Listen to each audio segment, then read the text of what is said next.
Hi everyone, hope you're doing well from wherever you're watching this channel, depending on your time zone. Now, in this election, everything and every strategy is going to matter as far as winning election is concerned. Remember in 2013 and 2017, President Uhuru Kenyatta and William Ruto had just one strategy: to win the Mount Kenya region votes and the Kalenjin votes, but mainly on Mount Kenya region. They applied a strategy of branding Raila Amolo Odinga as a devil, an ungodly man, a man who is against Kikuyu prosperity. And yesterday, Raila Odinga challenged the Kikuyus to bring any proof that shows that Raila Odinga has been an enemy of Kikuyus. Up to now, they have not presented any evidence to him. But this was a strategy to win by instilling fear among the Kikuyus. Instead of voting for Raila, then what they had to do was to protest against Raila Odinga, not even for voting for President Uhuru Kenyatta. They actually have never voted for Uhuru. Instead, what they have been doing, they have been voting against Raila Odinga. So in this election, again, some issues are going to play. We know some have tried to apply the same card here and there, but seemingly it might not be working. For example, when Ruto gets to Mount Kenya and still want to use the same strategy to refer to Raila Amolo Odinga as Muganga na mtu wa vitandawili, it's like people will not buy into this. But there is one thing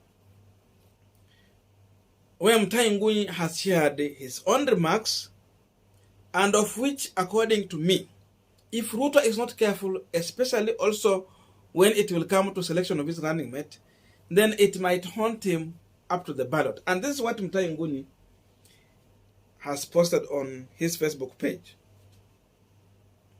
Message for May the 5th. Kenya cannot be ruled by Kikuyu, 35 years, and the Kalenjin, 24 years. Plus 10 years. So 24 za Moi, 10 za Jamhuri ya Uhuru Ruto natafuta, and this 35 for Kikuyus, 15 for Kenyatta, 10 for Moi, for Kenyatta, for Uhuru Kenyatta, another 10 for Kibaki. It is time for the Luos, then the Kambas, and then the Luyas. And that should be the logic of this election. We must reject ethnic majoritarianism of two tribes. That's simple. So that is the remarks from Mutahi Ngunyi in shaping the agenda of this election. So I want us to use this opportunity to check on possibility of what Mutahi Ngunyi is saying, if really it can work, and in whose interest in this election. But before we go deep into that, I have a quick request. You might be watching this channel, but you have not yet subscribed. So I'm humbly requesting you to subscribe so that any other time, once we release a video like this one, you will always get notified. Again, to all our channel subscribers and anyone who drop comment, I must say thank you so much for your unconditional support. Again, I'm requesting you to give this video a thumbs up so that YouTube can recommend a video to more viewers. Back to our discussion. Now, the truth of the matter is that what Mutahi Ngunyi is suggesting, if it can be used in this electioneering campaign, then it is going to work against any presidential candidate who is emerging from either Mount Kenya region or Rift Valley region. So if someone is on ballot as a presidential candidate and is from the mountain, a Kikuyu, or is a Kalenjin, then that is the person Mutahi Ngunyi is targeting. And for that matter, we have one of the frontrunners presidential candidate in this election who happened to come from Rift Valley. So a Kalenjin. William Ruto is on ballot as a presidential candidate. Raila Odinga too is on ballot. What many of us understand is that in as much they're talking about majoritarian dominance, in top leadership of this country, we still also understand that there have been some level of deep state that has been helping these two communities to rule Kenyans. Even in instances when they lose election, they have been aided to lead. But now what Mutahi Ngunyi is saying, if it's something to go with, then I can tell you, because Ruto is targeting to get Mount Kenya region votes, so he's going to be attempted to take his running mate from Mount Kenya region.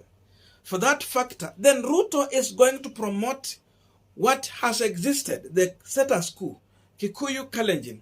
That means if Ruto becomes the president, then he will be preparing another Kikuyu to become a president after him, giving no hope to any other community across the entire country who have been supporting him. And remember, we have these huge communities like Luyas, we have Luos, we have Kambas. They need their stake.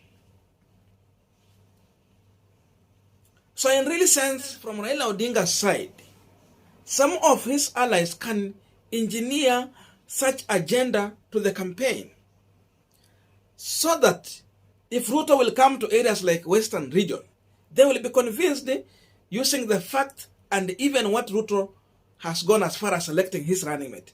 And in that way, Luyas can protest against William Ruto on ballot, denying him vote in Western. Kisses will protest against William Ruto on ballot, denying him votes.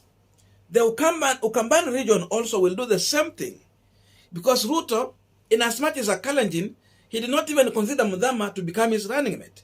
And so they will protest on ballot against William Ruto candidature. And many other areas, the Masa, even Rift Valley, they will protest against William Ruto. So that means Ruto will remain to focus on the Mount Kenya region votes and the part of Rift Valley. I'm saying part of Rift Valley because some areas within Rift Valley are not voting with Ruto, including Masais, Turkanas. They might not vote with him. So he's going to remain with the Kikuyu and the Kalenjin. Kikuyus will be voting for him because he is going to choose a running mate from their region. That's why they're saying on the table, when it comes to negotiation, number 2 position has already been settled. It's not negotiable. It is just directly for Kikuyus. That means Kikuyus are going to support Ruto as long as he's going to offer this position in preparation for them to take over power after he has exited. And so Kalenjin are going to vote. But history is telling us in 2017, Ruto brought the Kalenjin votes. Uhuru came with the Mount Kenya region votes. But it never helped them to win the election. They never won. That's why Maraga was able to nullify the election. So it tells you, in as much they had these numbers, it is not going to be possible for William Ruto to win this election with these two communities as long as the deep state is not on his side. Unlike what happened in 2017, where they had the deep state, which supported them to justify their numbers in as much even they had not won that election. For Raila Odinga, going for running mate in the Mount Kenya region is another business. That one is going to be a Luo Kikuyu ticket. So already that ticket has broken the dominance of Kikuyu Kalenjin. And again, on the top position, it is a Luo, not a Kikuyu. So in that way, this ticket can easily be sold across the entire country, including the Kikuyu nation. They can accept that ticket. They will be convinced with that ticket. They can vote for Raila Amolo Odinga. So already he will have dug deeper on William Samoei Ruto basket. Then again, going out, he is going to be much embraced in Western, Ukambani, Coast region, parts of Rift Valley, everywhere. Raila will be more acceptable than William Samoei Ruto because Kenyans have been tired of being led by two communities, and especially when they have suffered the most in the hands of Uhuru Muigai Kenyatta. So you see, they might not vote for that ticket, and especially if people are going to come out and decampaign William Samoei Ruto using this Kikuyu Kalenjin card dominance. So the only option William Ruto will be remaining with will be to select a running mate away from Mount Kenya region if you want to run away from this tag. And that will leave him with no any other option apart from going for Musalia Mudavadi as his running mate, so that his opponents cannot use that tag against him. They cannot decampaign him using that kind of a tag. But then the issue is, what about dealing with the issue of Kikuyus? Because what I understand from the Kikuyu nation, they will only support you if you have at least one of them as part of your top leadership. That's why for them, they have to have someone there for them to give their vote. And if Ruto go for Musalia, the only hard thing is that Raila will go for Mount Kenya.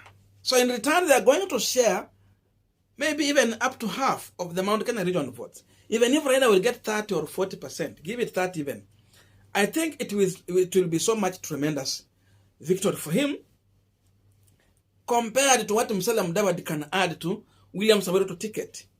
Because the farthest I think Mudavadi can do is to add up to 1 million votes across the entire country to William Samoei Ruto ticket. That means Luyas who are in Nairobi, Nakuru, Rift Valley, Western, and any other area within the entire country. At least Mudavadi can convince 1 million to vote with Ruto. But the rest, that means they will be with Raila Odinga.